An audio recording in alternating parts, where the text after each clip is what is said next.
Jim, I thought we'd start with what I'd been asking earlier today based on this Leger poll about Canadians and that elbows up take, which has changed so dramatically since the first time 6 months ago when 75% roughly of Canadians were all in with elbows up. That number's now down to 45%. Where are you on this? I'm curious. Well, it was never big. I mean, even when that rather, skeevy little TV ad they had with Carney and Mike Myers, talking about elbows up, and Myers was the guy who started this whole thing.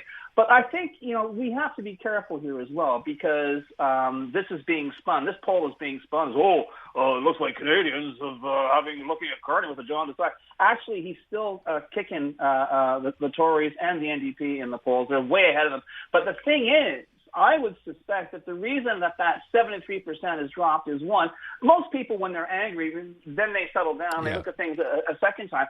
But it's also become abundantly clear to anyone who is actually following this is that Donald Trump is demonstrably insane. You can't turn around and say, well, listen, we're going to do A, B, and C. And this, no. Because Donald Trump, his response to your offer on, let's say, softwood lumber and steel, would be to try and take his pants off over the top of his head and then say that, we're being invaded by Bolivians. This is where we are. The guy is completely, utterly nuts. He is absolutely panic-stricken over the Epstein files. He's running his mouth off on 15 topics a day. You'd almost think that there was some kind of pharmaceutical enhancing all of that speech. But all that said, in terms of where Canadians are on this, I think we're realizing that this is not going to be a short, sharp conflict. It's going to be a siege. And I think, the question was never asked. I'd be interested in knowing how many Canadians think the Americans are going to get rid of Donald Trump when it becomes clear, as it is becoming clear, that he is slowly but surely undermining their economy in an almost irreparable fashion. So, we'll see. But all that said, Aaron, I've never been a big fan of slogans. I've always found that Canadian patriotism really differentiated from American patriotism insofar as we don't hang our patriotism on our lapels or on our front balconies with a flag, but we are very, very protective of our country's rights. And I was listening to some of your callers, and the thing is, people are saying, we're not going to go to war with them. Yeah, and some people are worried. If Trump continues to try and impose military force on a growing number of cities in the States, how long is it before he turns around and says, okay, it's time to invade Canada because they're not cooperating? Are we there? Yeah, not yet. But the thing is, as I said, and I cannot state this strongly enough, the guy is nuts.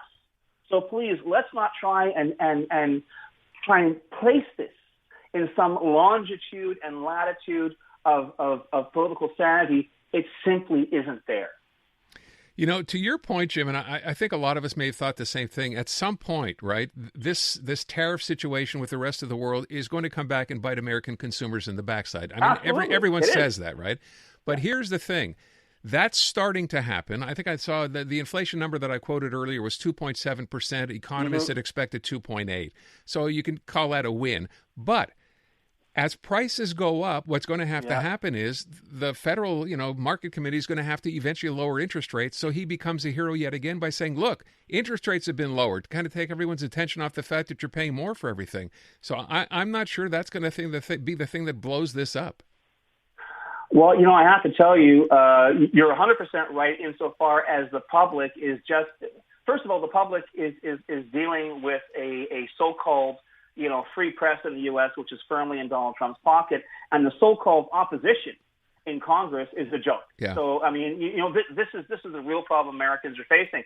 And for me, the real issue is how long can this go on? Or will it go on? Well, are Americans just going to shrug? And I heard your guest yesterday, the gentleman who wrote the piece in the New York Times. Stephen Marsh, he's taking my opinion and kind of putting it on steroids, but I think he's 100% right. Americans are in this up to their neck, okay? As long as they can get away with it, as long as there's money in their pocket, as long as people aren't rioting in the streets, everyone's going to be fine with it. Donald Trump, nudge, nudge, wink, wink, who cares?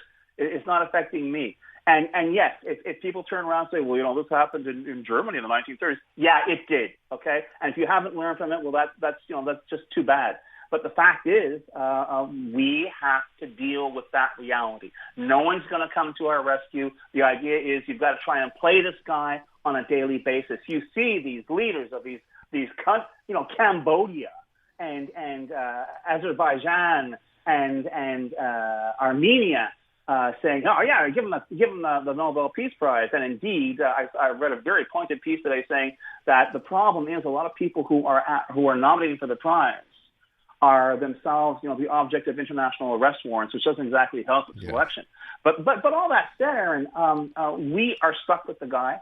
We have to work around it. So I think people have calmed down. But to suggest maybe that, this is the slide and I don't think we're going to care. Okay. I really, if nothing else, I think our resolve has become even firmer. It's just that we're not making as much noise as we were before. Yeah, and I think that's exactly what's happening, right? And Mark Carney's sort of leading that charge, if you will, of not making as much noise as we did before. We'll wait and see. I just wanted your take. Jim, let me go closer to home. So we spent a lot of time talking about Francois Legault, given his demise these past couple of days after that by-election loss. So what does this note about an error of interpretation? What did they do today? Oh, this is the OQLF. I'm sorry. Yeah, that's with the burgundy line. But I got to tell you, Aaron, I'm done. You know how many times I've done that story where it's an overzealous inspector or a No, BS. Bill 96 was created to specifically create situations like this. And the only reason they backed off, and this is what I think scared the living bejesus out of Legault and everyone's favorite, Anglophobic blue neck cracker, Jean-Francois Roberge, our minister of the French language, is that TVA turned around and said, this is a bit odd. They didn't turn around and say, oh, thank God they're saving their, everyone knows the Burgundy Lion. It's how can I put it? It's a bilingual institution. And first of all, the idea, and they're arguing that, the neighborhood is called Le Petit Bourgogne. Yes, it is. You know why it's called Little Burgundy? Because all the Anglophone, all the English-speaking people of color, all the Irish, all the Scots, all the people who don't exist in Francois Legault's Quebec called it Little Burgundy. But all that said, I'm just happy to see them beat so hasty a retreat after they discovered that the cheerleaders have mutinied. That from now on, they can't turn around and pretend or allow or abet Francois Legault in pretending that he's some kind of defender of French language and culture when he's nothing more than what we call in these parts an amardad. This is a guy who likes to divide, to create arguments, to create conflict. He has enough on his plate right now. And if it happens, Aaron, that guy gets subpoenaed to appear before the Gallant Commission, God help us all. There's not enough popcorn in the world to give me while I'm watching that. It is, regardless of what gets said or not, it is just a bad look, isn't it?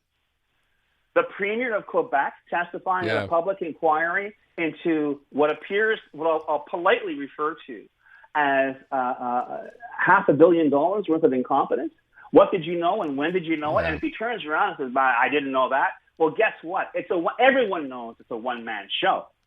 So the question is, how could you possibly not have known what is going on? As it is, two of the senior cabinet ministers will be called next week, François Bernardel and, of course, the inevitable Geneviève Guilbeault. Both of them, one is the president and the other was a former transport minister. It'll be fascinating to see how that goes. And indeed, if the commission turns around and says, I think we should hear from the big guy.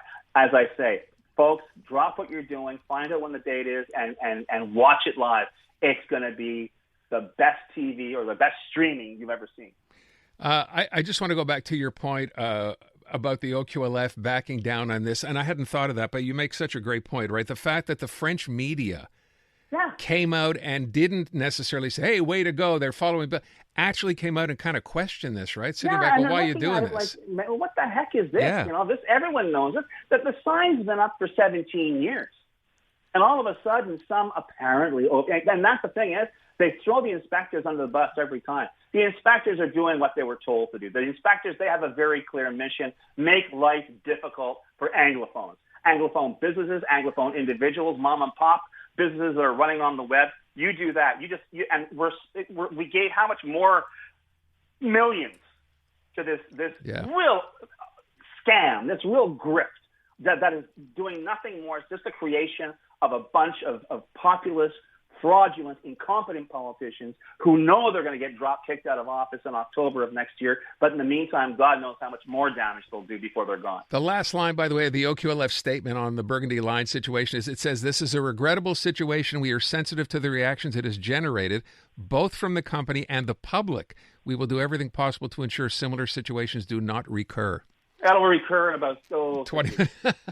Well, the good news is on that same block, Liverpool House is now not going to have to worry about being, having their name changed to a restaurant Piscine de Foix. So maybe that's a good thing. There you go. James Mennie, Jim, thank you. Además.